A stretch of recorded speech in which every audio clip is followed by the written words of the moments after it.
alléluia, allez, alléluia, allez, alléluia. Acclamons très fort le Seigneur Jésus-Christ. Vous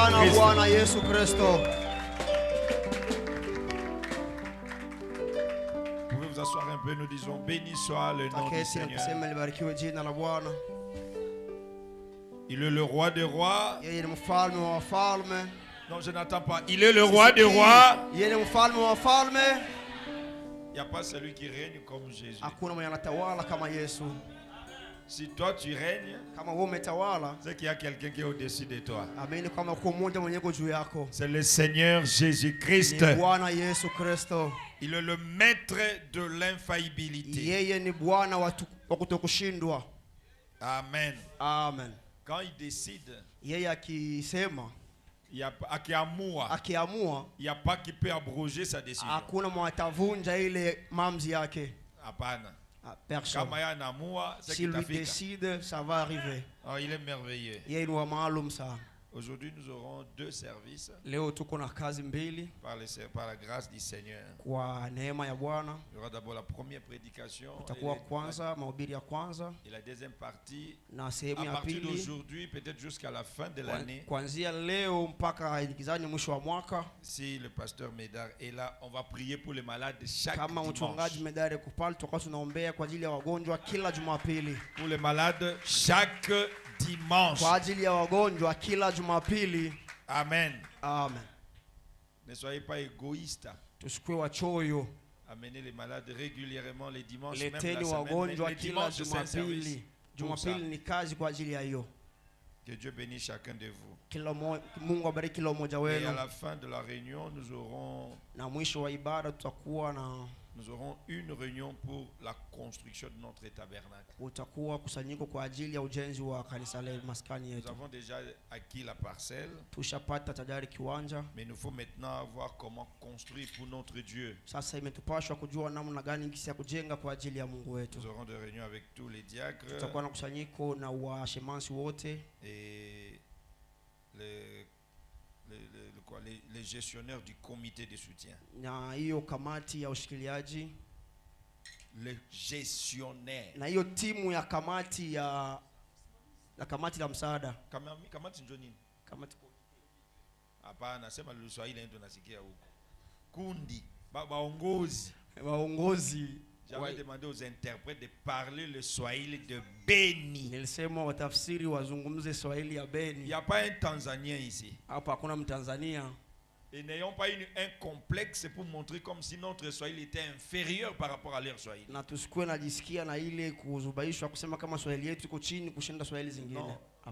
Dieu nous a donné ça. Nous en sommes fiers. Et on ne va pas changer, même si on les imite. On restera congolais.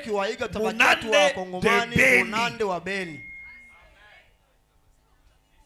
C'est pas Muchabibo. Si on était à Butembo, c'est simple comme ça. Mais quand vous allez compliquer les choses, ça sera un bruit, ça ne sera plus l'interprétation. Parce que le bruit par définition,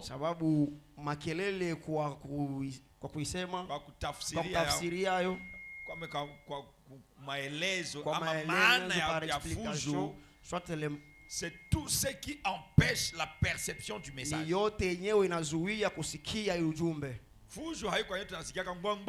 Le bruit, c'est pas ce que nous entendons. Quand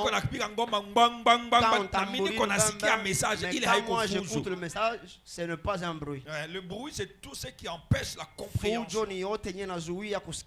Donc même votre interprétation peut être un bruit. Parce qu'on ne sent plus rien. Donc, vous interprétez, enlevez votre complexe. Il n'y a pas une nation qui soit au-dessus d'une autre nation. Les Tanzaniens parlent leur Swahili là parce qu'il y a des dialectes qui entourent leur vie. Si vous allez en Tanzanie, vous allez trouver qu'ils ont une interférence linguistique. Il y a des langues qui entrent dans leur Swahili. Nous aussi, le Nande entre dans notre Swahili. Vous allez à Goma, il y a les dialectes qui rentrent dans leur Swahili. Vous allez à Bukavu, c'est la même chose. Il n'y a pas un Swahili meilleur. Non. Moi, j'ai fait le cours de Swahili à l'université. Et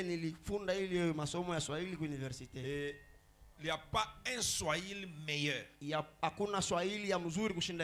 Vous allez à Bunia. Vous qui venez de Beni, vous penserez qu'il parle mal. Non. Ils sont influencés par les Kinyali, par les Kihema, par les Kilendu. Ils mettent un peu de dialecte là-dedans. Vous allez à Butembo. Là, il y a les Kinande de Masereka et autres. Et c'est là influence le Swahili de Butembo. Alors ne nous faites pas de complexes. Nous sommes spéciaux. Votre langue que vous parlez est spéciale. Si vous parlez mal le français, moi je vais vous apprécier. Parce que ce n'est pas notre langue. Et je ne peux pas être licencié, je l'ai toujours dit ici. Un licencié en anglais. Un licencié en français. Vous avez besoin qu'on traite votre tête. Je suis licencié en français.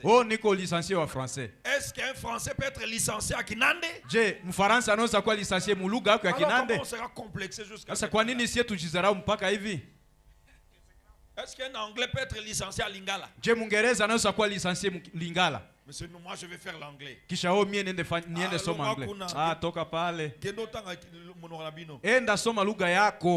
Si on avait un bon pays, nos langues nationales seraient des langues officielles.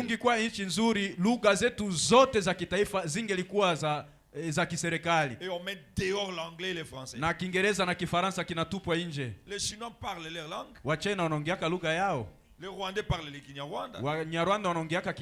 Et pourquoi nous on va emprunter les Français là?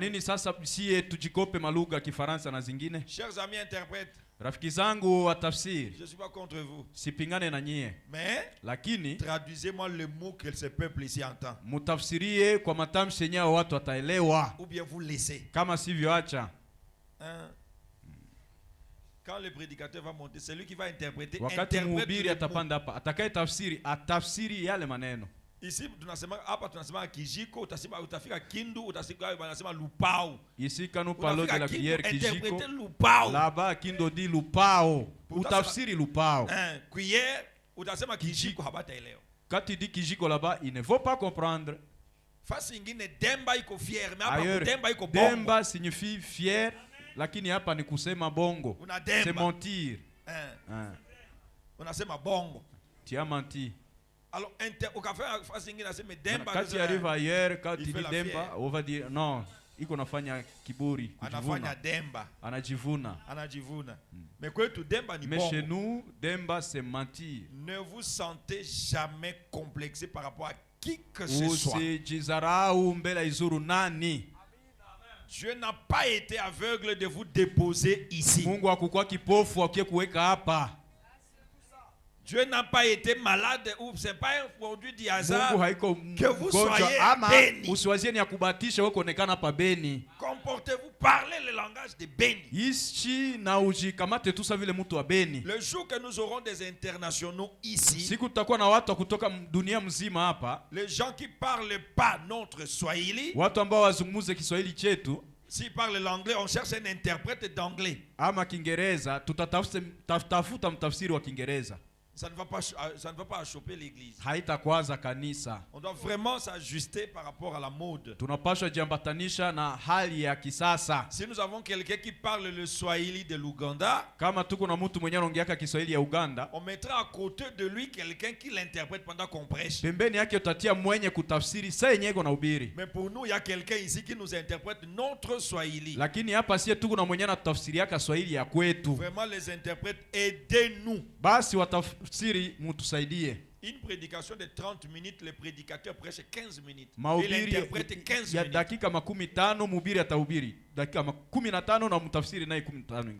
Alors si vous prenez maintenant tout le temps d'interprétation en train de chercher vos mots difficiles là. Sasa uone ukichukua muda yote ya kutafsiri kutafuta matamshi ile ngufu. Alors il va prêcher 10 minutes. Kwa hivyo basi utaona tahubiri dakika 10 tu.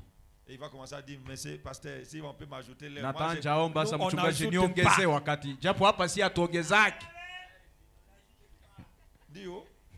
Donc on a besoin quand même que nous puissions nous ajuster. Basi tunaomba tuweze kujambatanisha kwa urahisi tu. Et nous avons créé des groupes na tumefanya makundi pour la cotisation. Juu ya kuchangiza. Mais la réunion, je vais le dévoiler juste à la fin. Nitaifafanua kwa mwisho ndani ya mkutano. Et à la fin, on va prier pour le malade au na kwa deuxième mwisho wa service. Ibada maana kazi ya pili tutombea wagonjwa. Je voulais parler aussi pour les problèmes de deuil. Il y a trop de deuil. Nilipenda nisungumuzie vile jambo ya vilio, kumekuwa vilio mingi sana. Que ça s'arrête dans vos familles. Iishe machama zenu. Amen. Aujourd'hui deuil. Leo kifwe, kesho kifwe. Je dis que ça s'arrête. Nasema ile ishe. Et les grands-pères déjà vont finir maintenant. Presque chaque semaine. Imekuwa karibu kila juma. On doit enterrer quelqu'un. Tuzike mtu. Ça doit s'arrêter. Inapaswa isha. Quelqu'un m'entend? Amen. Nakoma. Il est qui tu ishe. Que cette affaire-là s'arrête. Le Dieu qui te protège toi pendant 25 ans, qu'il protège aussi ta famille. Amen. Je dis que le Dieu qui te protège aussi ta famille. Amen. Comment ça? C'est devenu comme un jeu comme ça. Ce n'est pas une ristourne quand même. Ça assez. Mais aussi dans la modalité de la gestion de deuil. Parce que la fois passée, je n'ai pas été vraiment bien compris quand j'ai donné comment conduire le deuil ici.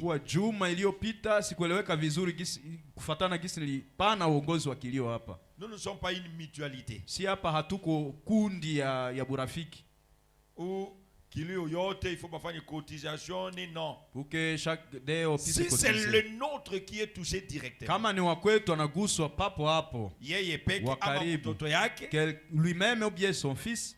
L'église va intervenir à la hauteur de ses possibilités. Si c'est votre maman, votre frère, votre soeur, je ne sais pas qui, le deuil sera tenu par son église. Amen. Ne nous embrouillez pas s'il vous plaît. On ne va pas créer une zizanie. Nous, tu sais, tu n'as dans sa église, tu n'as dans une église ingine, il n'a pas que l'église n'a pas coûté chimé ou qu'il y a non. Si votre maman est catholique, nous irons compatir avec vous. Mais nous ne ferons aucun service. Laissez les catholiques faire leur service. Vous n'allez pas l'amener à ce moment-là à aller au ciel. Et ce n'est pas notre prédication pendant son enterrement qui va l'amener au ciel. Si vous aimez votre frère, votre soeur, dès son vivant, exhortez-les à aller à l'église. Amen. Je ne sais pas si je me fais comprendre. Oh, venez faire les cultes chez moi. Terminez ça ici. Laissez les morts s'occuper des morts. Il a été notre frère. Nous serons là. Il a été notre soeur. Nous serons là. C'est son fils. C'est sa fille. Nous serons là. Toute personne quand elle est morte, elle a son église, elle a sa parcelle, elle a son pasteur. Quelqu'un ne va pas mourir à Malepe, vous l'amenez à Bunia. Et les voisins, comment ils vont pleurer? Nous sommes des Africains. En dehors de tout, on est des Africains. Il y a quelqu'un qui a prononcé un très mauvais langage. Il a dit, pasteur Hakufishake. Anasema non, c'est puisque le pasteur n'a pas d'idée, c'est pourquoi lui n'arrive pas. Arrêtez vos bêtises là. Mwache ile masemi yenu. qu'il faut que moi aussi j'affiche comme vous, je poste tous les cadavres qu'il y a dans ma famille, dans vos réseaux. Paul dit nous pleurons avec espoir. Même si on perdait quelqu'un de cher, on sait que à bientôt on va le rencontrer. Nous ne sommes pas des païens. Donc, c'est toi maintenant qui deviens associé de ma famille pour commencer à le tuer. Alors venez alors.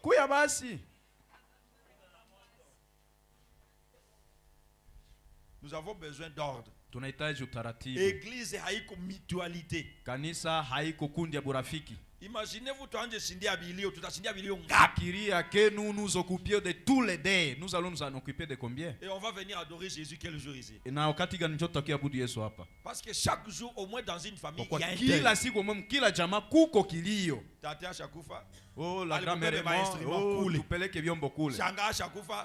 Shanga est mort, on ça ne se fera pas ici. Si ça touche l'église, nous partons là-bas. Ça ne touche pas directement l'église. Ça va dépendre maintenant de la gestion du pasteur. Si c'est moi qui suis proche de la personne,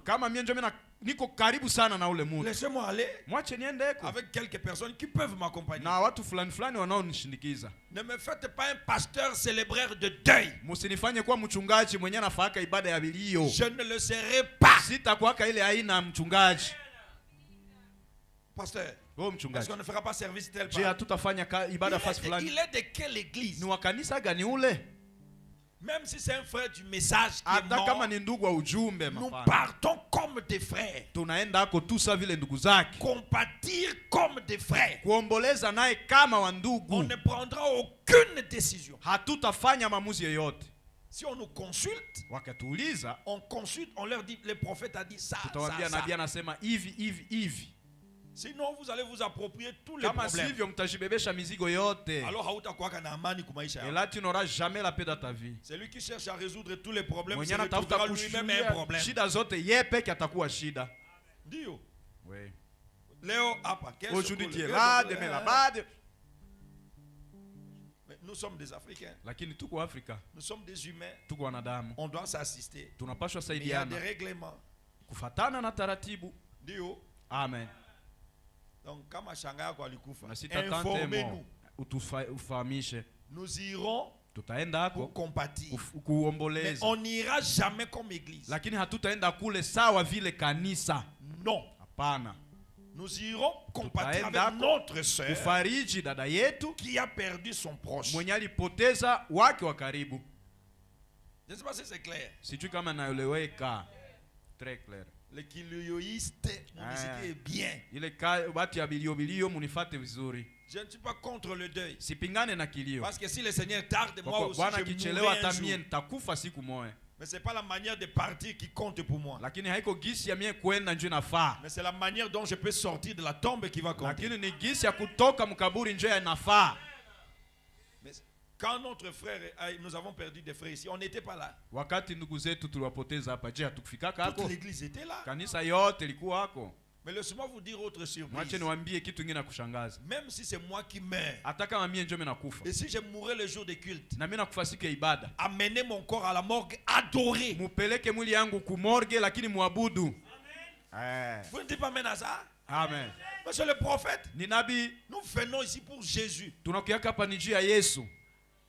Si on veut honorer la personne, il a été les nôtres. Après la morgue, nous venons au temple. On exposera son corps ici. Et on fait un petit service. De là à l'enterrement. De l'enterrement, on ne va pas charger la famille. Imaginez-vous El Shaddai Muzima Mubake kwa mutu 7 jours. Si El Shaddai pouvait rester chez quelqu'un toute une semaine. J'ai dit au diacre, nikaambia washemaji, l'église, kanisa, les gens, watu, les frères, wandugu, les sœurs, wadada, ne réfléchissent pas quand ils ont des problèmes. hawezi fikiria wakati kuna shida. Il faut les aider. Inomba kuwasaidia. La personne ne saura pas que quand il fait ça les gens chez lui, atapoteza franga mingi. Il viendra regretter trop tard. Un mois après Kisha l'enterrement, mwezi moya ya maziko, c'est là que le poids pale ncho muzigo ataisikia. Parce que hawezi ikalisha 100 tu ne peux pas faire asseoir 100 personnes dépenser moins de $1000. bila kupoteza franga kiasi ya $1000. Si on a enterré la personne, kama mtu amezikwa, alors faites le dépouillement, sambaza watu, chacun rentre kila chez mtu lui, arudie et kwake, venez consoler des temps. kisha watu wakuye fariji wakati wanapata muda. Nous avons fait un deuil de 7 jours ici. Qui se rappelle Tulifanya encore? kilio ya siku 7 hapa, nani anakumbuka tena? Ici à Kanzuli. Hapa Kanzuli. Et après le deuil, qu'est-ce qu'on nous a dit? Kisha kilio walituambia On kani? nous a insultés. Bakatutukana. Nous avons accompagné. Oh, Mutungoe papa, Mutungoe Kiza, papa. oh, attendez, Les enfants sont à Kinshasa. Batoto iko Kinshasa. Ils arrivent. On n'a Anapofika même pas fait qu'un de nous. même pas un merci. hata kusema asante. Et on va continuer à faire les salongo. Kisha tuendelee kuchoka bule. Deuil, il faut tout siku moins. Kilio c'est pour un jour seulement. Les autres jours, c'est la Siku zingine compassion. zote ni kufariji. Et la meilleure compassion pour quelqu'un, Na faraja mzuri kwa c'est de prier pour ni lui. kumwombea. Amen. De jeûner, même si vous lui Unafunga amenez chakula hata kama utamuletea $1000, $1000, ça ne va pas remplacer la personne qui est partie. haitakamata nafasi ya mtu mwenye alienda. Mais si vous pouvez prier pour lui, Lakini kama unaweza muombea, Dieu sait comment combler les vides. Mungu anajua namna gani ya kufunika mashimu. Je sais que dans notre contrée, on aime beaucoup les deuils. Najua kwamba mweneo yetu watu wanapenda sana bilio. Ile ndio itafanyika. Même si amukubaliane na mie, c'est ce que nous allons faire. On a besoin quand même de l'ordre. Tunahitaji utaratibu. Et on va commencer à faire des petits commentaires de bouche à bouche. Na tutaanza leta maelezo huko na kule. oh, n'est pas qu'à au de pour l'autre on n'est pas encore allé. Et c'est de la tontine ou quoi? Pardon. Et pitié de nous. Pardonnez-nous. Mais vos familles, Lakini jamaa zenu, que le Seigneur les protège. na Mungu awalinde. Amen. Que mon Dieu protège vos familles. Alinde jamaa Qu'il zetu. protège nos familles. Na alinde jamaa zetu. Amen. Je crois que le dimanche prochain, je vais commencer à prêcher sur l'église ou quelque chose comme ça. Siku ya yenga juma ijao nitaanza ubiri juu ya kanisa ama kitu kufanana. Qu'est-ce qu'une église? Kanisa ni nini? Pourquoi une église? Kwa nini kanisa? Quel est le but de l'église? Shaba ya kanisa ni nini? Et ça va durer combien de temps? Na itakula muda gani? Et qui doit entrer à l'église? Nani anapaswa ingia kanisa? Vous ne comprenez pas ça? Kama mtaelewa ile, vous allez changer ça à une école. Utaibadilisha kuwa shule. Ou à une ONG. Ama unafanya kuwa kikundi ya msaada. Niko na njala habakuye niletea chakula. Oh, j'ai fait, ils n'ont pas porté à manger. La PAM est là. PAM il est pale. Le PDSS est là. Il est PDSS. Il y a beaucoup d'ONG qui s'occupent des kuna makundi mingi yenye nashughulikiaka wenye kwa quand vous venez ici, lakini sasa unakuja hapa, espérez en notre Dieu. Tumainia Mungu wetu. Moi je veux lui parler. Mie ndasema naye. Et lui est capable de donner solution à votre problème. Suluhisho kushida yako. Je vais attendre un amen. Tunaweza sikia amina. Ne venez pas chercher de l'aide financière. Usikie tafuta msaada kipesa hapa. Votre âme ne sera pas sauvée. Nafsi yako haitaokolewaka. Ndio. Amen. Le diable peut tout faire. Shetani anaweza fanya ingine yote. Sauf vous permettre d'entrer dans le but pour lequel vous venez. Lakini hezi kuruhusu ufikie shaba yenyewe na chao unafika hapa. Il va t'attirer petit à petit. Unaangalia hapa kukufanya hivi. Tu rendras compte qu'on n'a rien fait pour toi. Oh, tu vois. Depuis je suis arrivé à cette église là, on a pardonnez-moi. Depuis ulifika hapa. Tangia umefika hapa. Uliandikisha jina juu ya mbunga. Tu as écrit ton nom pour qu'on te donne de la farine. Ulibatizwa juu ya mariage. Tu t'es fait baptiser pour le mariage. Ça. Maintenant alors, ça ne marche pas. Kama biendeke, il y a le temps des audiences. Kuna wakati ya kuona mchungaji. Pasteur, mchungaji, ma vie ne marche pas. Maisha yangu yendeke. Que ton Dieu, Mungu wako, me donne ça. Anipatie hiki na kile na kile. Point. Binaishia pale. Est-ce qu'on peut s'attendre là-bas? Je tunaweza kubaliana hivi. Amen. Si votre frère a un endeuillé, Kama ndugu yako anafiwa et que vous êtes touché, na wewe inakugusa, aidez-les. Msaidie. Ne dites pas cette église là on n'aide pas les gens. Usiseme ile kanisa watu hawasaidianake. Sasa kama wewe unamsaidia wewe uko kanisa yako. Mais si toi tu l'aides, tu es de quelle église? C'est toi tu nous représentes. Si wewe umetuwakilisha pale. Wewe uko dada wewe. Toi tu es notre sœur ici. Unasaidia ndugu wetu mwenye una problème. Un autre frère d'ici qui a un problème. Ku kanisa hapa saidia. Oh kule kanisa on s'aide. Wewe uko ndugu yake wa wapi? Toi tu es son frère de quelle église? Tu l'as connu où? Tu l'as rencontré où? Ce n'est pas ici. Je haiko hapa. Alors nous nous aidons. Basi tunasaidianaka. Amen. Soyons vraiment lucides. Moi je m'habitue à vite retour. Laissez les choses inutiles, futilités. Moi je suis venu ici pour prêcher la parole. Et vous êtes là pour écouter la parole. Tous ensemble, nous attendons le Seigneur Jésus-Christ, le roi du ciel et de la terre. Amen. Amen. On n'a pas besoin de faire un bit moya au nom. Parce qu'on n'a pas fait ça chez moi. Je ne viendrai plus à l'église. Ça va.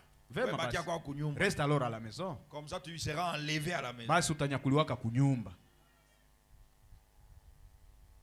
Qui était baptisé pour que tous ces deuils le pasteur Médard soit là. Alibatizwaka juu mhubiri wake yote mchungaji Médard alikuwa anafika. Il lève le doigt. Ainue tu kidole yake. Et on va le remettre dans l'eau. Na tutamrudisha sasa mumai. Parce qu'il a été mal baptisé. Nous sommes baptisés en guise de salut de nos âmes. Un témoignage public que nous croyons au seul vrai Dieu, le Seigneur et Sauveur Jésus-Christ. Amen. Amen. Et si vous venez ici, c'est parce que vous avez confiance que mon ministère peut vous aider. De vous rapprocher davantage de Christ. Voilà pourquoi vous êtes assis là.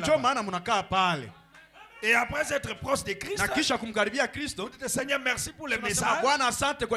Merci aussi pour mon pasteur. Si je ne prêche plus la vérité, quelque chose qui ne vous amène plus à Christ, votre place ne sera plus ici. Levez-vous, partez.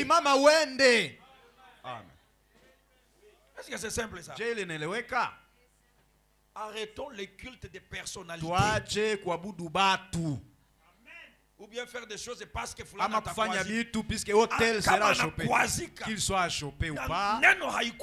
Si la parole n'a pas été chopée. Où est le problème? Toi tu as chopé, la parole n'est pas chopée. Mes amis, mes enfants dans le Seigneur, je ne ferai pas quelque chose pour plaire à quelqu'un. Jamais. Même pas pour me plaire moi-même. On fera ici ce qui plaît au Seigneur. Parce qu'il est le soleil de la justice. Il est le maître. Nous sommes ici pour lui seul. Voilà pourquoi frère Branham dit 15 minutes après le culte qu'il n'y ait plus personne ici. Ça veut dire quoi? Il a terminé de nous parler. Et non, on part. C'est simple, non? On ne me prenez pas du temps avec des choses inutiles. Amen. Je crois que c'est bien classé.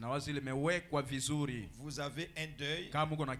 Vous avez une maman, un papa, un frère, une soeur, un proche qui est décédé. Appelez son pasteur.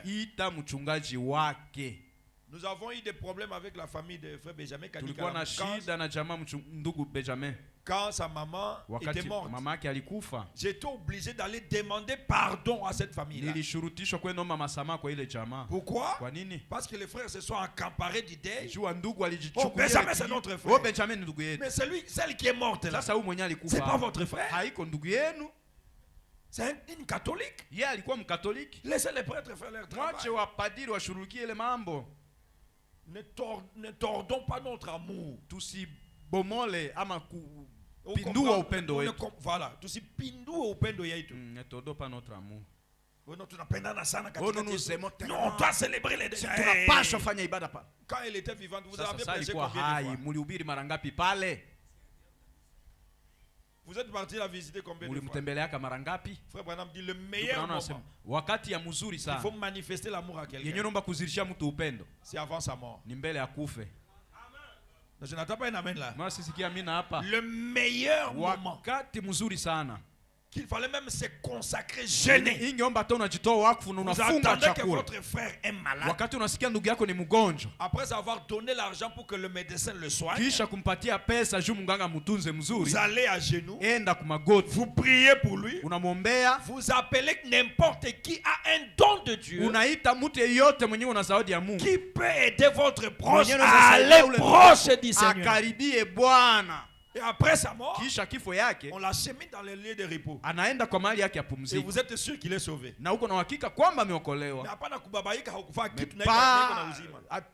ne sachant pas quoi faire.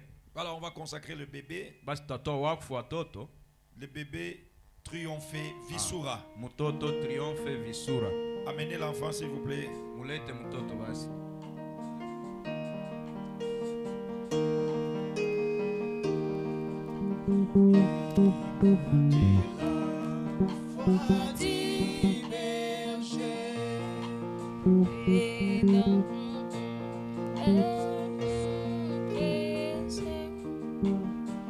Appelle la brebis perdue qui s'éloigne. Prends l'enfant mon cher. Troupeau, amène-le, amène-le,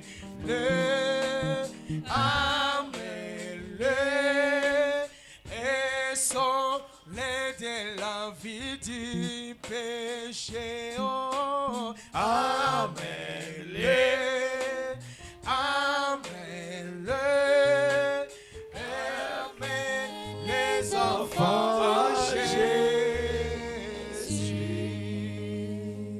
à que nous puissions prier, quand vous venez avec l'enfant, maman remettez l'enfant à papa.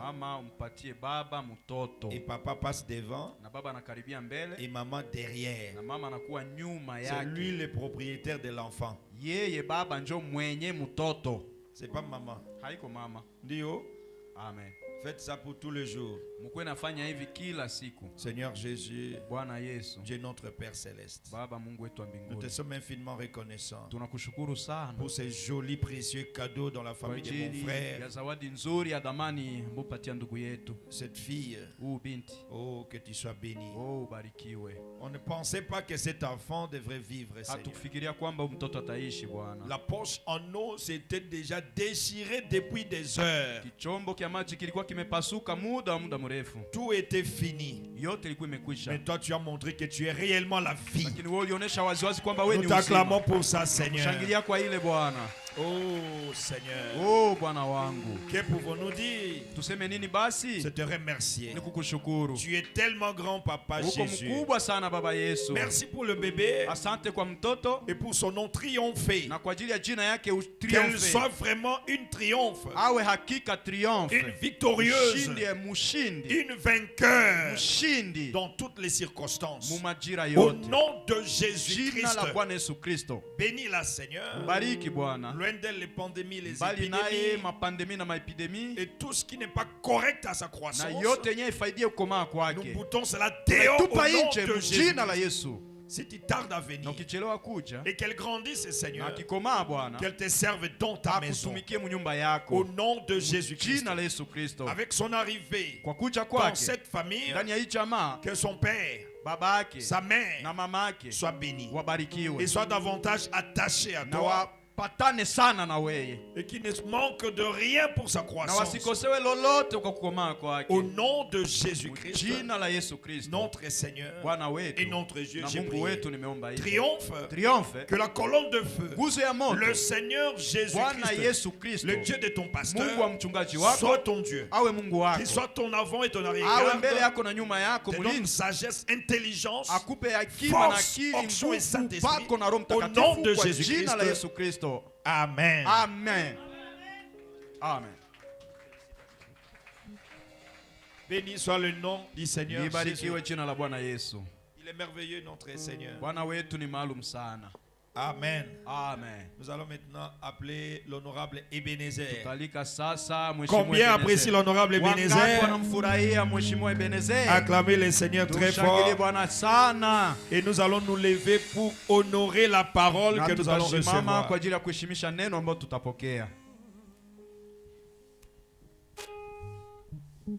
Oh, gloire à toi, divin Sauveur, viens.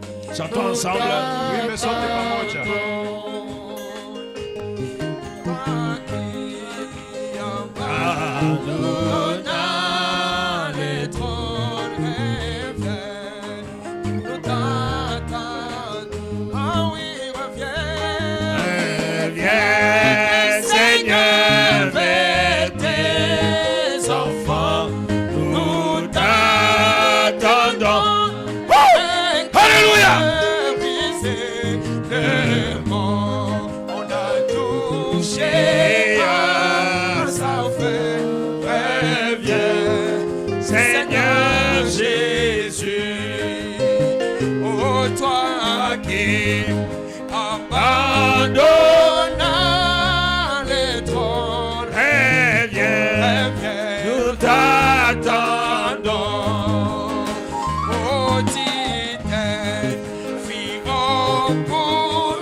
Seigneur bénisse chacun de nous au nom de Jésus. Alléluia. Alléluia. Est encore debout, nous prenons nos Bibles directement. Dans Romains chapitre 8.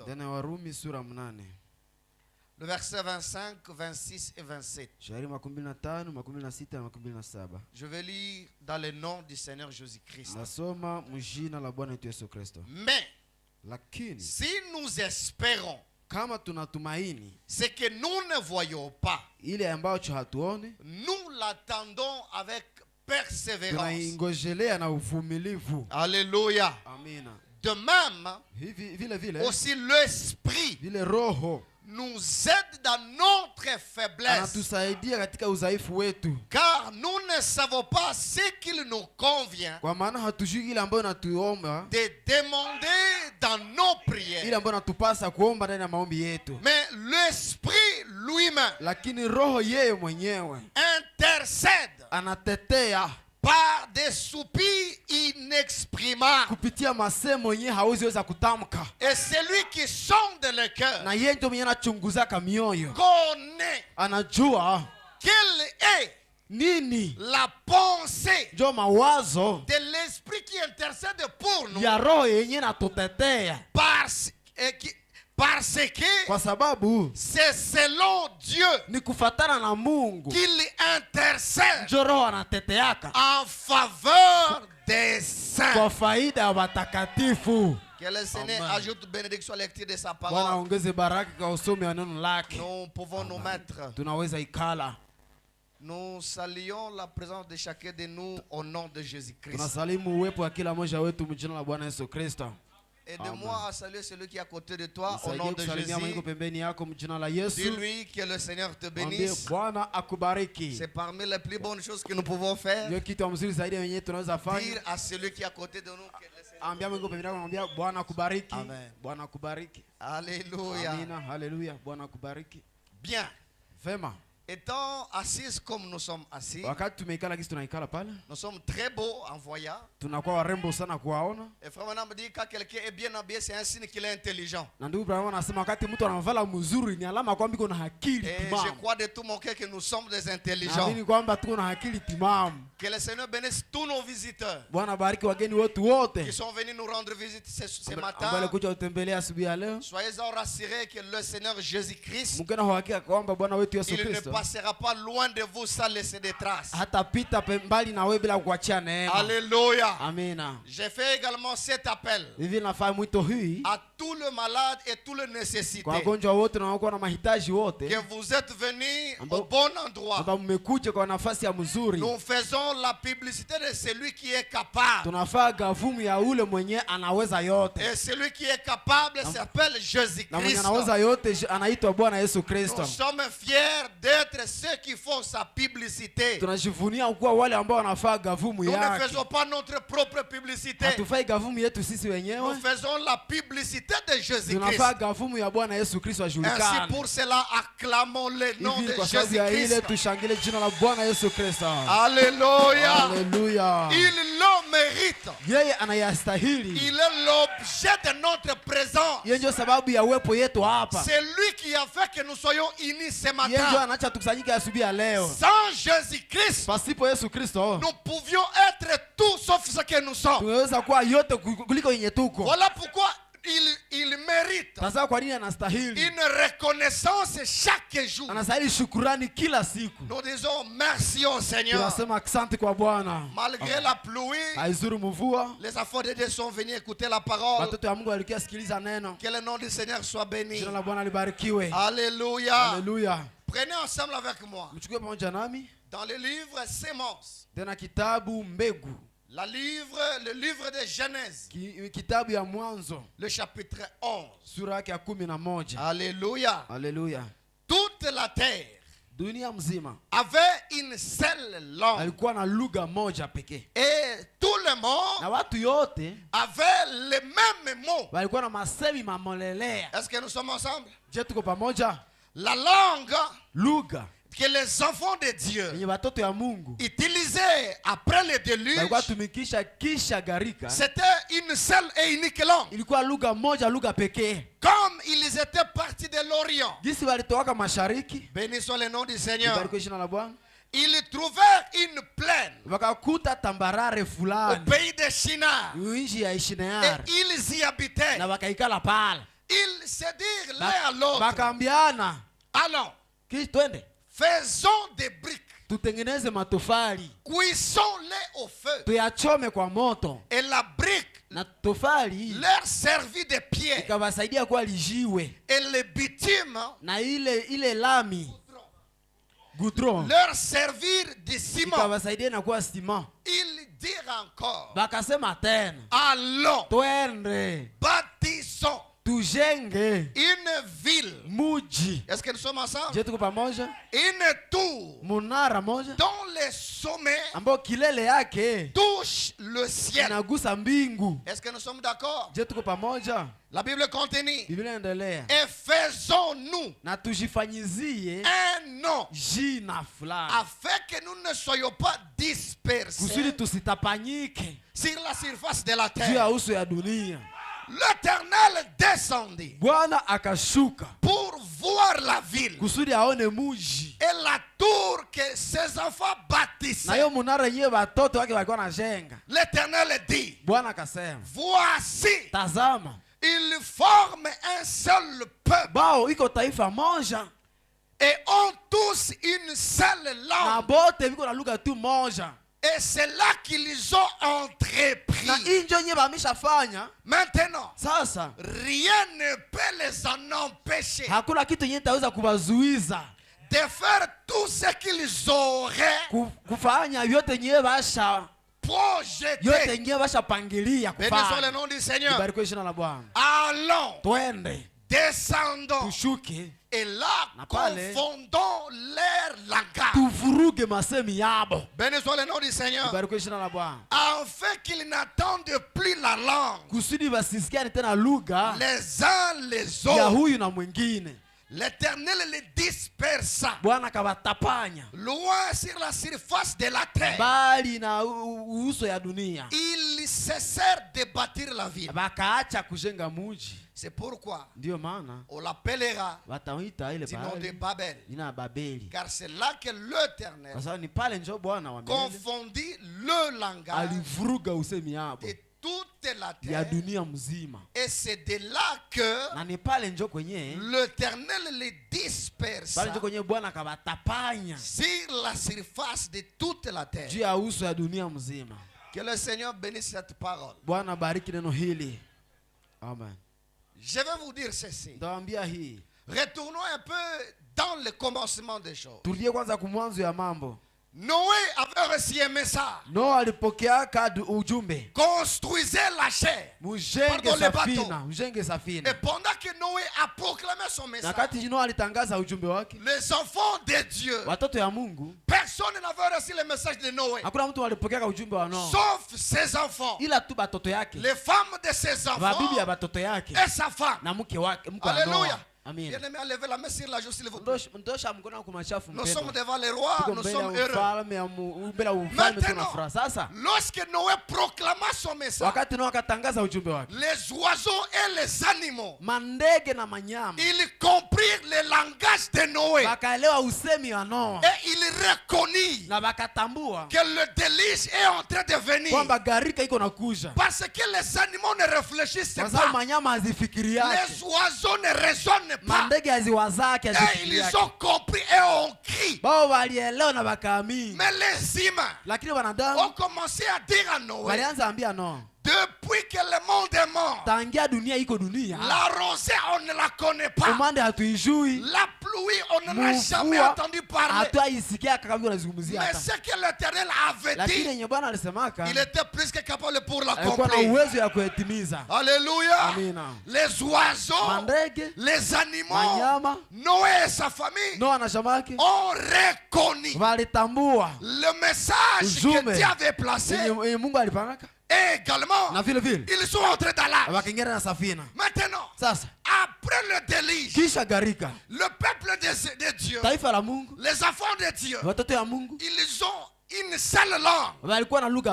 Et cela constitue leur force. Est-ce que nous sommes ensemble? Je ne suis pas enseignant. Je place mon sujet. Maintenant, lorsque les enfants de Dieu parlaient qu'une seule langue, cela était leur force. Parce qu'ils se comprenaient. Lorsque nous ne nous comprenons pas, c'est-à-dire nous ne décodons pas le message non dit dans le message, quelqu'un n'a pas compris. Frère Branham nous dit, lorsqu'il est en voyage et que sa femme lui fait une lettre et lui dit, chérie, je suis assis au salon, j'ai fini de préparer, les enfants sont déjà au lit. Pendant que Branham lit la lettre, c'est comme si c'est un simple message. Mais tellement qu'il aime sa femme, béni soit le nom du Seigneur, il peut comprendre les noms dits dans sa lettre. Alléluia. C'est la chose que nous avons besoin pour mieux comprendre la parole. Frère Branham dit, si vous lisez la parole du début à la fin, vous ne voyez pas Jésus-Christ, vous aviez mal lu, rejouez la bande. Béni soit le nom du Seigneur. À cause d'une seule langue, on accomplit de grandes choses. Lorsque nous ne parlons pas le même langage, notre désespoir est tellement si nous parlons le même langage, c'est-à-dire nous aurons la même compréhension. Voilà pourquoi Frère Branham dit, l'église doit être derrière son pasteur à 100%. C'est-à-dire l'église comprend son pasteur. Ce que le pasteur a dit, ce qu'il n'a pas dit, tellement que l'église aime son pasteur, l'église comprend. Quelqu'un me suit? Je continue. Ils ont bâti une tour qu'on a appelée la tour de confusion, ou soit la tour de Babel. Dieu a dit, descendons, allons les disperser. Est-ce que nous sommes d'accord? La parole du Seigneur est descendue et les a dispersés. Aujourd'hui nous sommes à Béni. Si c'est à cause de cette dispersion, maintenant l'Éternel, il est contre la confusion. L'Éternel n'appuie pas la confusion. Il dit, si la trompette n'aura pas un son confus, le peuple sera dans la confusion. Personne ne peut se préparer pour la bataille. Béni soit le nom du Seigneur. Après beaucoup de 2000 ans, depuis la Genèse jusqu'à par le prophète, jusqu'à Malachie, Jésus-Christ est venu. Jésus-Christ a vécu pendant 30 ans. Et après 30 ans, il a fait l'œuvre pour laquelle il a été envoyé. Jésus-Christ est mort. Il a payé le prix. Il a versé son sang à cause de toi, à cause de moi, pour accomplir. Parce que Jésus-Christ, il était venu pour rétablir. Alors, il ne peut pas rétablir le salut des âmes, le salut du corps, le salut de l'esprit, sans rétablir aussi nos langues. Je vais y arriver. Jésus-Christ a dit, je ne vous laisserai pas orphelins. Je vous enverrai un consolateur. Après 50 jours, le consolateur va. Nous tous on était embrouillés. Chacun dans sa langue. À cause du consolateur, le consolateur nous a ramenés encore dans Genèse. Dans le livre des Actes des Apôtres, la Bible de Dieu dit, tous étaient dans la même chambre. Pendant qu'ils priaient, ils regardent sur la tête de l'autre. Ils voient la colonne de feu. Balancez-nous Actes chapitre 2. Pendant qu'ils voient la colonne de feu sur l'autre, l'autre voit aussi la colonne de feu sur son voisin. Ils étaient de tribus différentes. Chacun était louba. D'autres étaient terre. D'autres je dirais comment? Lokele. D'autres nande. Mais lorsque le Saint-Esprit est descendu, parce que sans cette langue, on ne peut rien accomplir. Voilà pourquoi il fallait que Jésus restaure la langue que tout le monde peut comprendre. Béni soit le nom du Seigneur. Je vais avancer. Frère Branham dit, la Bible dit, lorsque la colonne de feu est descendue, les jours de la Pentecôte, ils étaient tous ensemble.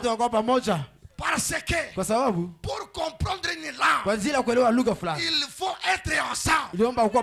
Il faut avoir vécu quelque part pendant un temps pour comprendre le langage de cette communauté. Je vais arriver. Suivez très bien comment j'introduis. Les jours de la Pentecôte, ils étaient tous ensemble. Ils n'étaient plus dispersés. Parce que la mère aigle a déjà récupéré tous ses aiglons. Ils étaient dans le même lieu. Nous avançons. S'il vous plaît. Oh, tout d'un coup, il vend du ciel un bruit comme celui d'un vent impétueux. Dieu qui les avait dispersés, le Seigneur les a encore assemblés. C'est le Jésus peut assembler. Béni soit le nom du Seigneur. Si nous avons des divisions, c'est un problème de tibia de compréhension. Nous ne nous comprenons pas. Voilà pourquoi on se dispute. Voilà pourquoi on se tiraille à cause de la compréhension. Tout d'un coup, il vend du ciel un bruit comme celui d'un vent impétueux. Il remplit toute la maison où les disciples étaient assis. des langues mandimi semblables à des langues des anges, ndimi za moto, les langues de feu, ndimi za moto leur apparut, zikaonekana kwao, séparer les uns les autres, kutongana moja na wengine, et se poser, na zikatua chasser chacun d'eux. juu ya kila mmoja wao. Oh, Japo il y avait mnasote kule kutekniki iko oh, nini? je lis chez moi. Mnasoma kwangu, Permettez, veuillez nous pardonner, je lis chez moi. Mnisamee, tunasoma hapa kwangu. Acte chapitre 2. Matendo sura pili. Allons-y, pardonnez, que la technique, que Dieu vous pardonne aussi. La Bible dit, ils furent tous remplis du Saint-Esprit. Le verset 4. Et se mirent à parler à d'autres langues. C'est là que l'Esprit leur donnait de s'exprimer. Nous ne croyons pas au Robata. Ça, on ne croit pas. Frère Branham me dit, oh, en ces jours-là, là-bas à Jérusalem, Jérusalem des Juifs, des hommes pieux, de toutes les nations, parce que Jérusalem, c'était le centre de toutes les religions. La même chose que Babel, c'est là où il y avait tout le peuple a été représenté là-bas. Que le Seigneur nous bénisse. Il continue. Il y avait toutes les nations qui sont sous les cieux. Béni soit le nom du Seigneur. Les jours de la Pentecôte, les Congolais étaient représentés là-bas. C'est la Bible qui dit toutes les nations, même un Congolais était là, même un Bénitien, il était aussi là. Toutes les nations, ils étaient à Jérusalem. Frère Branham continue. La Bible dit au bruit qui liait, la multitude accourut. Elle fut confondue parce que chacun les attendait, parlait ça dans sa propre langue. La langue qui était dispersée là-bas dans Genèse 11 a été réunie les jours de la Pentecôte. Est-ce qu'on peut se comprendre? Est-ce que je peux dire bonjour? Toi tu le comprends dans ta langue.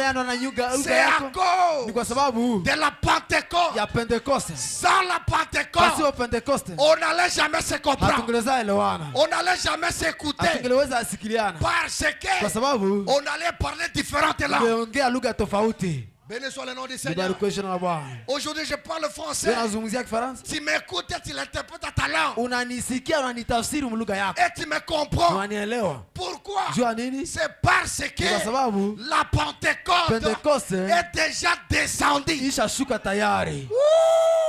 Si nous ne sommes pas dans un même accord, on ne parle pas le même langage. C'est-à-dire, notre Pentecôte n'est pas encore effective. Si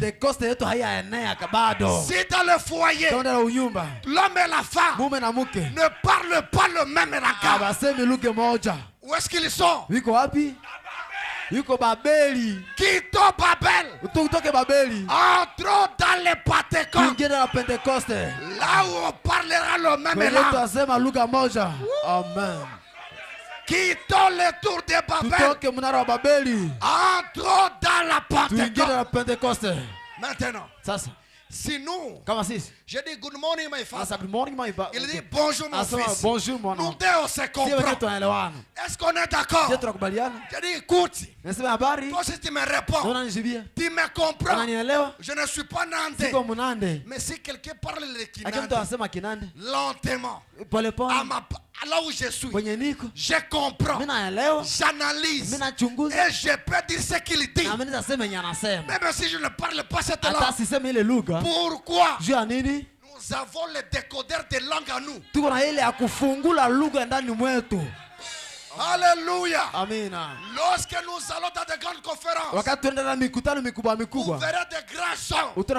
Les politiciens, ils ont des écouteurs. Le traducteur décodeur de langue. Ile ya kutafsiri malugha. Oh Seigneur. Oh Bwana. Aide-moi à vivre ce que je dis. Nisaidie kuishi yenye niko nasema. Aide-moi à le comprendre. Nisaidie kuyaelewa. Et à le faire comprendre à tes enfants. Nisho kuelewa watu wako vile waelewa. Dans les grandes conférences. Vous verrez chaque personne. Kila mtu avec les écouteurs.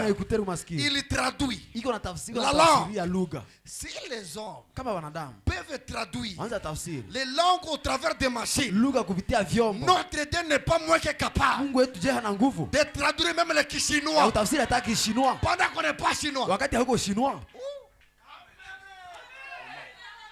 Frère Branham a dit quelqu'un ne peut pas parler en langue. Mtu anasema kwa lugha. C'est qu'on est l'interprète. Kama huna mtafsiri.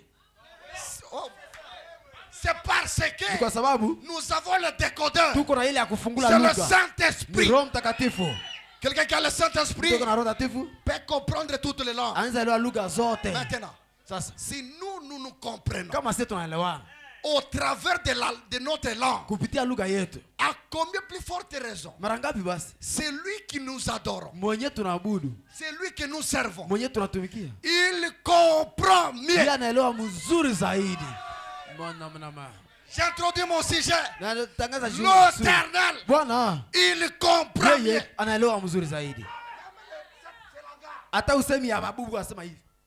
Majeste. Yeye Bwana. Oh, oh ndugu. Il comprend. Yeye anaelewa mzuri zaidi. Oui frère. Ndio ndugu. La femme à la perte de sang mwanamke alikuwa anapoteza damu. N'a pas demandé à Jésus hakuomba Yesu d'arrêter son sang. Asimamishe damu yake pendant 12 ans. Muda wa miaka 12. Elle s'est dit, alijiambia ndani yake, quand je toucherai wakati nitagusa le pan de sa robe, pindo vazi yake, Jésus comprendra. Yesu ataelewa. Praise the Lord. Jésus comprendra que le fait de toucher les pas de la robe, cela signifie arrêter les sangs. L'Éternel, il comprend bien. Un jour, il y avait un animal qui a été blessé là dans la brousse. Il vient chez le prophète. Le prophète ne comprend rien. Le prophète a prêché que Dieu peut tout guérir. Et l'animal est venu. Branham ne comprend rien. Mais l'animal a dit, je resterai ici jusqu'à ce que Branham me comprenne que ma présence ici, c'est...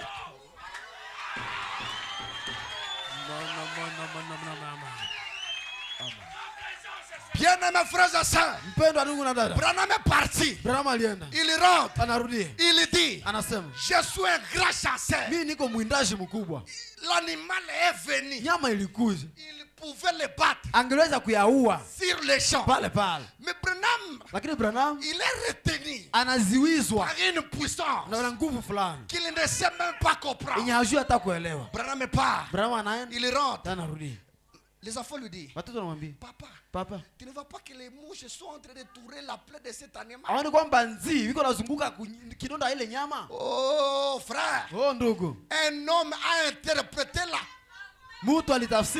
l'animal ne parle pas anglais pour dire my prophet, I'm sick. L'animal n'a pas cette capacité.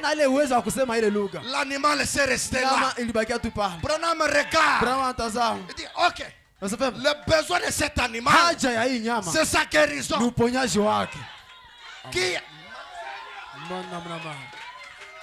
Qui a fait comprendre Branham que cet animal a besoin de la guérison pendant qu'il lui parle deux langues différentes. L'animal ne parle pas. Mais à cause de cet homme, Dieu a placé le décodeur de langue. Il dit la mère opossum, au nom de Jésus-Christ, reçois ta guérison. Oh, la mère opossum, un peu affaiblie, elle s'est relevée. Elle a commencé à marcher en partant. La mère opossum a fait ça.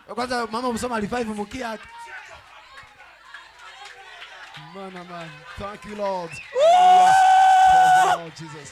La mère opossum a fait ça. Frère Branham dit, en faisant ça, il voulait dire merci. Accenti. Amen, amen, amen. Praise the Lord.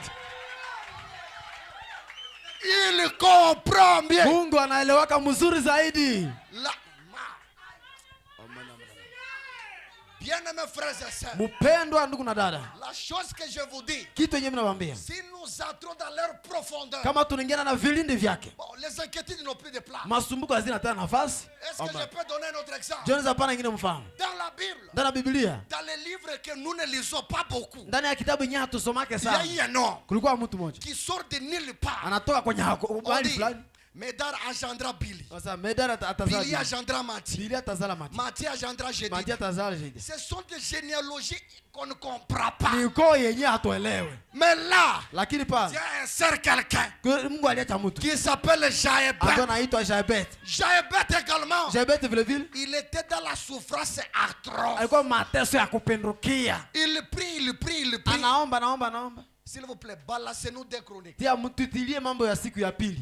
Balancez-nous ça. 1 Chronique chapitre 4. Verset 9 et le verset 10. Écoutez ce que Frère Branham nous va nous dire. Le Seigneur comprend. Il comprend très bien. Écoutez la Bible. 1 Chronique 4, 9 à 10. Écoutez, c'est déjà... Jaébet était plus considéré que ses frères. Sa mère lui donna le nom de Jaébet en disant, c'est parce que je l'ai enfanté avec douleur. En hébreu, Jaébet signifie Odzev, qui signifie douleur. Jaébet invoqua. Ça c'est une histoire quand vous lisez les chapitres 4. Il y a ni tête ni queue. On raconte des noms difficiles. Mais l'Éternel est saint. Lakini Bwana anaitia pale. Le Seigneur t'insère dans une généalogie qui n'est pas la tienne. Yenye haiko yako. Parce que kwa sababu il comprend bien. Yeye anaelewa mzuri zaidi. Amen, amen, amen. La Bible dit, inasema, il invoqua le Dieu de, akaita Mungu wa, le Dieu d'Israël, Mungu wa Israeli, le Dieu de mon pasteur, Mungu wa mchungaji wangu, le Dieu de Branham, Mungu wa Branham, le Dieu des saints, Mungu wa takatifu, le Dieu de mes pères, Mungu wa baba zangu, en disant, akisema, si tu me bénis, kama unanibariki, s'il vous plaît. Cette prière, ce n'est pas une prière normale. La Bible dit, il était considéré parmi ses frères. C'est-à-dire il avait une place de considération. Mais il dit, si tu me bénis, si ta main est avec moi, que tu étendes mes limites, et si tu me préserves du malheur, en sorte que je ne sois pas dans la souffrance, il soupira. Je ne sais pas. Quand vous lisez la Bible, est-ce que vous ne voyez pas les 3 points de suspension? C'est là où quelqu'un manque à dire. Il ne sait pas quoi dire. Que j'exprime comment? Que je fasse quoi? Jaébet. Dans la Bible, j'ai trouvé les 2 endroits là où les gens ont prié. Et ensuite, il y a eu des 3 points de suspension. Jaébet. Il y a aussi Anne. Anne pria. Il prie à tel point que la parole ne sorte plus.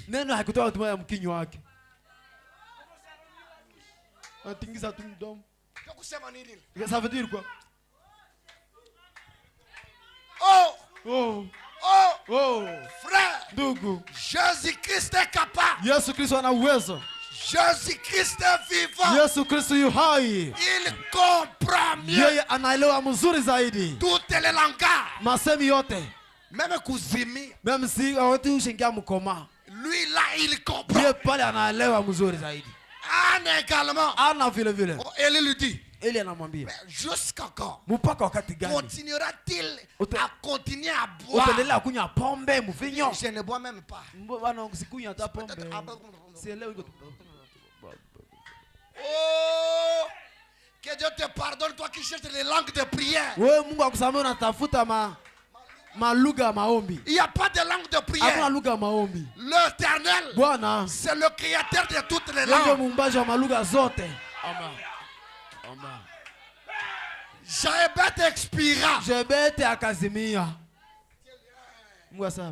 Bible dit, après les soupirs, Dieu accorda ce que Jaébet avait demandé.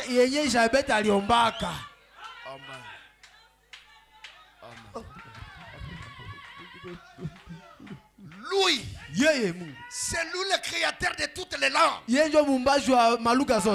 toutes les gestes. Il comprend mieux.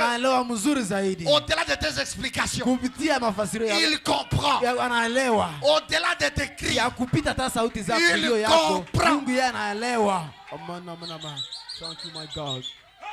Je bénis le nom du Seigneur parce que l'Éternel comprend. Je n'ai pêché toute la nuit. J'ai eu 0 poisson. Dieu lui dit, donne-moi ton bac que je prêche. Oh non, donne-moi d'abord la barque. Bien-aimés frères et sœurs, lorsque nous soutenons l'œuvre de Dieu, même si on n'a pas exprimé les besoins, il comprend. Rahab la prostituée a soutenu les espions. L'Éternel pouvait faire semblant. Elle est d'abord prostituée. Vous savez, les fils cramoisis, il n'y avait pas d'autre écrit. Moi, Rahab, je demande de l'aide.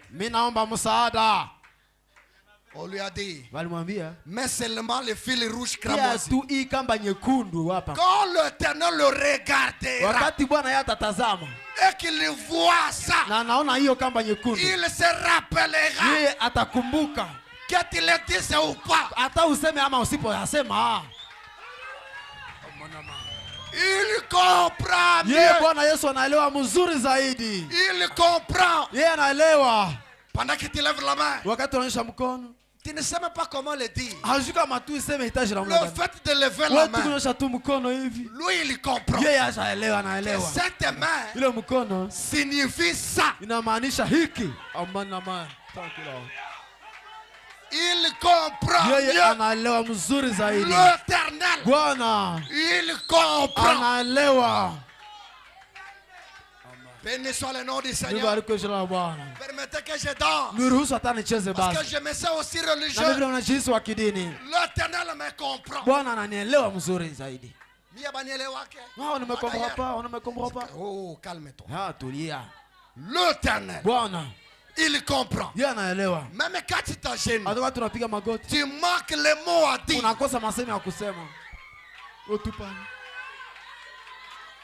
Peut-être il fait que bouger la tête. Lui, il comprend que le fait de bouger cette tête, ça veut dire ceci. Est-ce que vous aimez Frère Branham? Est-ce que vous aimez le prophète? Oh, béni soit le nom du Seigneur. Balancez-nous l'imitation du christianisme. S'il vous plaît, imitons d'abord le christianisme. Imitons ça. Paragraphe 14. Dans la tradition, la voix de Dieu. Et paragraphe 5. La traduction Shekinah. Écoutez ce que Branham nous dit. Mon sujet, il comprend mieux. Vous savez, aujourd'hui, parce que nous avons ce qu'on appelle l'intelligence artificielle. Tu peux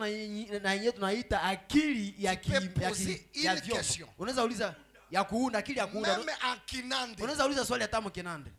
chez l'intelligence artificielle. Ile akili ya kuunda. L'intelligence artificielle te répond. Akili ya kuunda inakujibia. Avec des précisions près. Na précision ya kamilifu kabisa.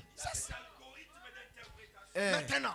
Sasa le créateur lui. Muumbaji yeye. C'est lui le créateur et l'inventeur. Yeye ndio muumbaji. Il connaît chaque pièce. Anajua kila chombo. Et leur rôle dans notre vie. Na kazi yake maisha yetu. C'est l'intelligence artificielle. Kama akili ya kuunda peut traduire inaweza tafsiri les requêtes que nous lui donnons. Hitaji yetu nampatia. ChatGPT. Kila sehemu. ChatGPT. C'est une application. Iko application fulani. Tu peux taper maintenant. Histoire de Branham. Habari ya Branham. Il te fait l'histoire. Inakupatia habari. Comme si il était là. Inakuwa sasa nilikuwa na Branham. Mes frères, nous avons plus que l'intelligence artificielle. Tuko na ile ya kupita na akili ya kuunda. Nous avons le créateur lui-même. Tuko na muumbaji yeye mwenyewe. L'imitation du christianisme. Uigaji wa Kikristo. Permettez que je lise ça. Nuruhusu niasome. Et ensuite on peut prier. Prêcher le 20 janvier 57. Le 20 janvier 57.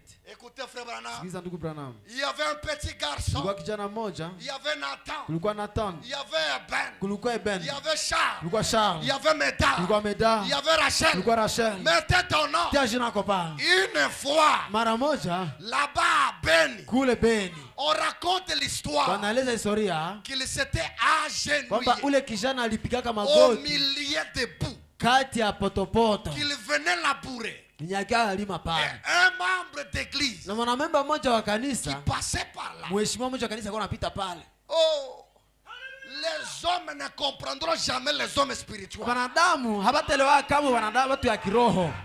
Frère, ndugu, les gens peuvent passer à côté de toi. Mtu anaweza pita pembeni yako. Ne comprend. Watu wanaweza pita pembeni yako lakini habataelewa. Il récitait. Ule kijana alikuwa anataja alikuwa tamka alphabet. A B C D E F G H I J K. A B C D E F G H K L M N O P Q R G H Z A B C B C. Le clergé lui dit ule mheshimiwa wa kanisa ainsi de suite. Na kadhalika. Il était à genoux. Seigneur, moi aussi je suis à genoux. Il répétait. Le membre du clergé était fort troublé. Donc, il a attendu ce petit garçon réciter l'alphabet. Et ensuite, il a dit quoi? Amen. Amina. Oh! Frère, ndugu, ça c'est quel genre de prière? Ile ni aina gani ya maombi? A B C D E Z.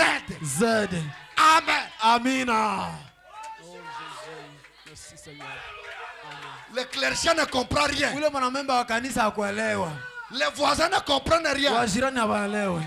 Continuons. Et comme il se relevait, le membre du clergé lui a parlé. Nathan. Bon, je suis le serviteur de Dieu. Allons-y. Je t'ai attendu.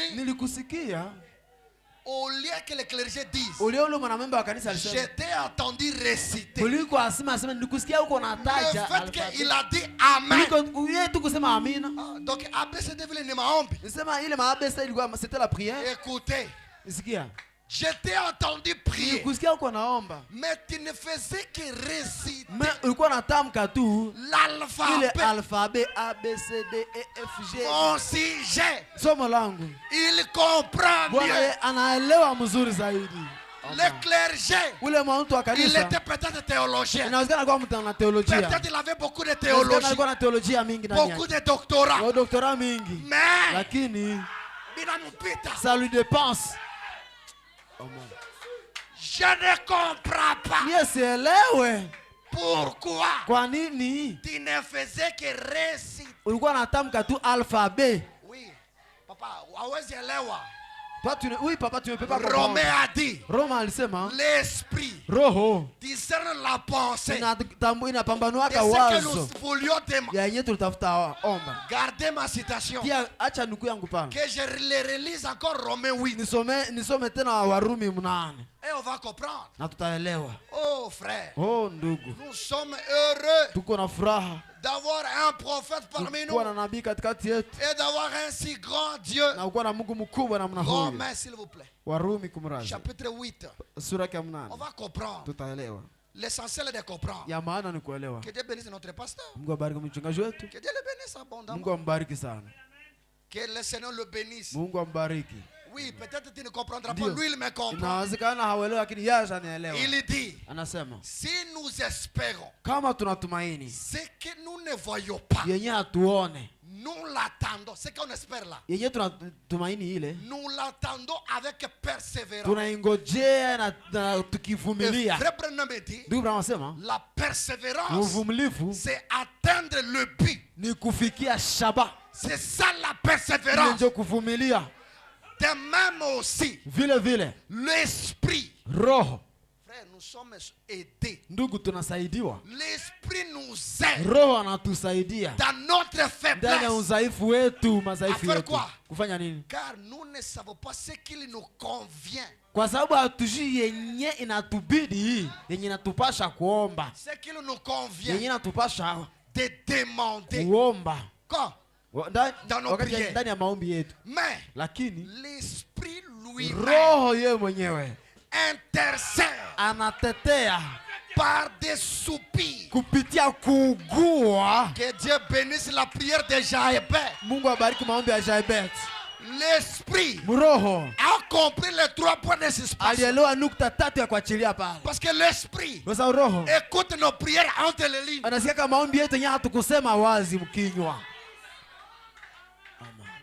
Mais l'esprit lui-même intercède par des soupirs. Comme nous on dit, Seigneur, j'ai besoin du Saint-Esprit. L'esprit amplifie ça pour que Dieu comprenne. Et c'est lui qui sonde le cœur, connaît quelle est la pensée de l'esprit. Parce que selon Dieu, il n'intercède pas selon ce que nous disons. Il intercède selon Dieu par des soupirs inexprimables. Lisons notre citation. S'il vous plaît, j'avais demandé qu'on reste là. C'est la même projection.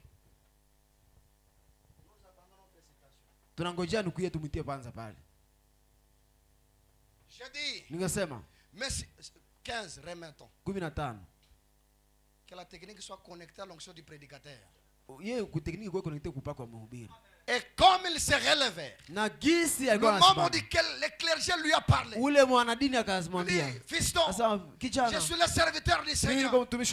Je t'ai entendu prier, mais tu ne faisais que réciter l'alphabet. C'est ce que l'esprit a parlé à sa pensée. Je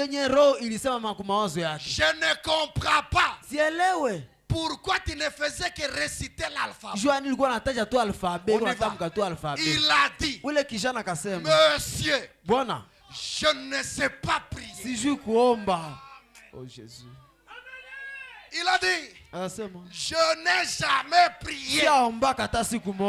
Oh, si Dieu peut exaucer l'alphabet simple, maintenant toi qui connais prier, toi qui connais des citations, toi qui connais des versets, il comprend mieux. Avançons. Mais ma mère et mon père, qui sont déjà décédés, eux, ils priaient. Quand je prêchais le jeudi, je n'avais pas compris mon message. Que Dieu bénisse le pasteur. Ma mère et mon père qui sont déjà partis au ciel, ils prient. Je bloque Jérémie, pasteur. Il a dit, elle est morte quand j'étais tout petit garçon. Mais je me rappelle l'avoir entendu quand elle avait des problèmes. Elle s'adressait au Seigneur. Pourquoi? Parce que le Seigneur, il comprend mieux. Elle priait. Quand elle avait des problèmes, elle s'adressait à qui? Répondez. Au Seigneur. Quand nous avons des problèmes, adressons-nous au Seigneur. La nuit, frère Salomon, est-ce qu'on ne s'était pas adressé au Seigneur? Et nous avons eu les résultats. Dans moins de 24 heures. Un souci qui nous a trépassé. On a dit, frère, prions. On a prié. À 6h du matin. La réponse est venue. L'Éternel, il répond.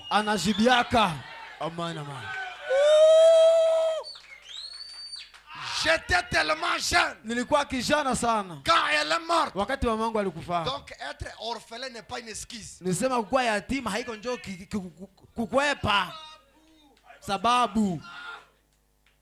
Qu'elle n'a pas pu m'apprendre à prier. Et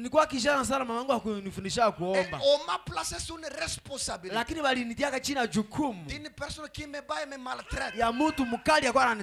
Comme Jabez aussi. Beaucoup de souffrances, de limites et consorts. Anne n'a pas d'enfant. Je pensais. Non, ce que tu penses est la vérité. Ce que nous pensons, Dieu peut le prendre et confondre l'humanité.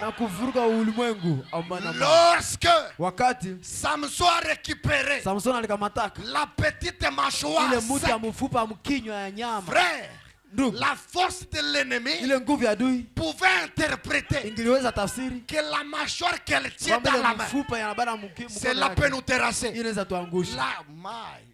Que le Seigneur m'assiste. Je pensais qu'après avoir pris mon alphabet, l'Éternel utilise que ce que nous avons. Béni soit le nom du Seigneur. Peut-être que je prenais tous les mots que j'ai récités, toutes les lettres, qu'il serait peut-être que mon Dieu était capable de les assembler.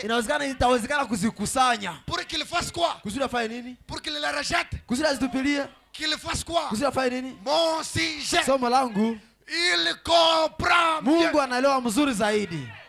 S'il vous plaît. S'il vous plaît. Peut-être capable de les assembler pour comprendre ce que je voulais dire. A, B, C, D. Mais l'Éternel, il comprend ce que nous avons voulu dire. Il comprend mieux. Je le déclare devant mes problèmes que l'Éternel, il comprend. Et encore, il comprend mieux. Il le comprend. J'arrête. Parce qu'il faut arrêter. Les autres, une citation. Nous arrêtons par la frère. L'Éternel, il comprend. Et il comprend mieux. Lisons frère Branham. Il devait passer par là. Écoutez ce que frère Branham dit. Ou soit lisons, tenez-vous tranquille. Et on peut arrêter par là. Je pense que j'ai atteint mon temps. Tenez-vous tranquille, prêchez le 10 mai 57. Oh Seigneur, sois béni. Tenez-vous tranquille. Tenez-vous tranquille. S'il vous plaît, le Shaddai, tenez-vous tranquille. Paragraphe 38. Je finis par là, bien. Je finis par là. Vema. Bon, la technique me déçoit un peu, mais je trouve ça ici. Comme ça, je peux lire lentement. Technique. Soyez comme le prédicateur, allez-y lentement. Branham dit, il raconte l'histoire de Bartimée. Bartimée a poussé un cri. Comme la foi ici. Comme nous également. On peut pousser des cris qui peuvent arrêter les Seigneur. La foi ici a dit, je parlais l'alphabet. Parce que je sais que l'Éternel comprend ce que je voulais dire. La Bible dit, Jésus s'est tenu tranquille et a dit, amenez-le-moi. Que le Seigneur me soutienne. Oh frère, Jésus s'est tenu tranquille. El Shaddai, tenons-nous un peu tranquille. Sachant que l'Éternel nous comprend. Ce que nous traversons, l'Éternel le comprend. S'il vous plaît, aujourd'hui ne justifie pas beaucoup. Il comprend. Il est plus que capable. Il est plus que mortel. Il est éternel. Il est illimité. Branham dit, Jésus s'est tenu tranquille. On lui a amené le mendiant. Sa foi avait arrêté le Fils de Dieu. Amen. Ta foi, la petite peut arrêter aussi Jésus ce matin. Tu peux le toucher à partir de la foi que tu développes maintenant. Tu peux le toucher, frère. Et toute l'histoire peut changer. Et toute la scène peut changer. La Bible dit, on lui a amené les mendiants. Sa foi avait arrêté les fils de Dieu. Elle l'avait amené à s'arrêter net. Je continue. Voici ce que je déclare ce soir. Que le Seigneur nous bénisse. Le pasteur lira cette citation pour nous. Je vous aime de tout mon cœur.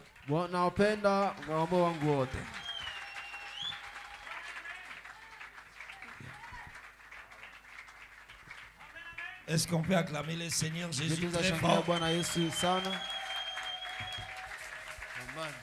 Dieu te comprend mieux. Peut-être tu as expliqué ton problème aux gens. Tu t'es expliqué. Mais les gens ne t'ont pas compris. Tourne un peu vers Dieu maintenant. Tu as expliqué à ton mari. Chérie, il y a ça, ça, ça. Non! Mais Dieu te comprend mieux.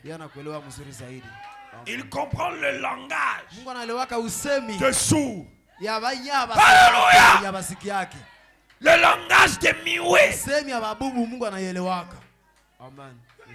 Combien de fois toi qui as le son? Nathan peut se reposer s'il vous plaît. Donnez le micro à frère Charles. Si Dieu comprend le langage d'un animal, la mère opossum n'a pas dit frère Branham, je viens pour la ligne de prière. L'animal vient chez Branham.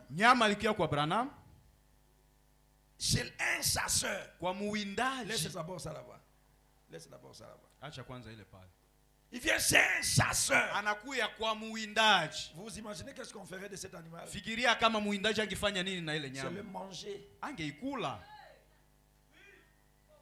Mais le Dieu du ciel, qui connaissait que cet animal avait des enfants, il est venu être l'interprète de l'animal devant son prophète. Que ce Dieu soit ton interprète aujourd'hui. Peut-être tu as prié, Dieu n'a pas exaucé. Seigneur, sois l'interprète d'El Shaddai, sois l'interprète de ma soeur. Je dis que le Seigneur soit ton interprète, qu'il comprenne tes soupirs. C'est que tu ne peux pas parler devant les gens. Il y a des péchés que nous ne pouvons même pas confesser. Je vous dis la vérité. Il y a des choses qu'on a fait. Si tu les pèses avec l'humanité de Facebook d'aujourd'hui, tu seras honteux, humilié. Mais laisse-moi te dire, il y a quelqu'un qui ne va pas t'humilier. Il va comprendre ton langage. Même si tu as le sida, tu as le sida dans le péché, mais Dieu comprendra ce matin. Il comprendra pourquoi. Et il peut enlever ça. Et tu peux sortir guéri. Amen. Oh Seigneur, comprends mon langage. Quelqu'un peut dire ça, Seigneur. Comprends mon langage. Je ne connais pas parler. Je ne connais pas prier. Je ne connais pas prier. Je ne connais pas m'adresser aux gens. Tout le monde me comprend mal. Mais c'est toi qui peux comprendre mon langage. Oh Seigneur. Chaque fois que tu parles à ton mari, il se fâche. Il veut même te battre. Parce qu'il ne comprend pas ton langage. Le prêtre a dit au petit garçon, je t'ai entendu prier, mais je n'ai rien compris. Mais le Dieu du ciel a compris. ABC, ABC. Ma soeur, Dieu te comprend mieux. Mon frère, le Dieu du ciel te comprend mieux. Priez le Seigneur. Parle à Jésus. Exprime ce que tu sens. Le Dieu du ciel te comprend. Seigneur, tu me comprends mieux.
Yesu Mungu wangu, moyo wangu umekutaka. Wewe wa uwezo wa kushibisha moyo wangu, nipe kukupendeza kwenye ufunuo wa kweli. Mungu wangu, moyo wangu umekutaka. Yesu Mungu wangu, moyo wangu umekutaka. Wewe wa uwezo wa kushibisha moyo wangu, nipe kukupendeza kwenye ufunuo wa kweli. Kitu kilicho nguvu ni kile. Kitu kilicho nguvu ni kile wewe ulitenda. Yesu Dieu a créé de nous à maîtriser les gens.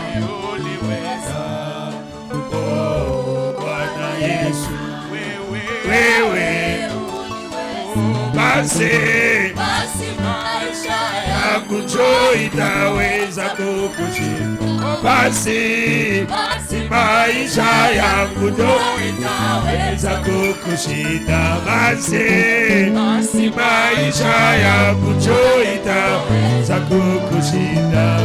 Wawe kunibadilisha wewe, oh Baba,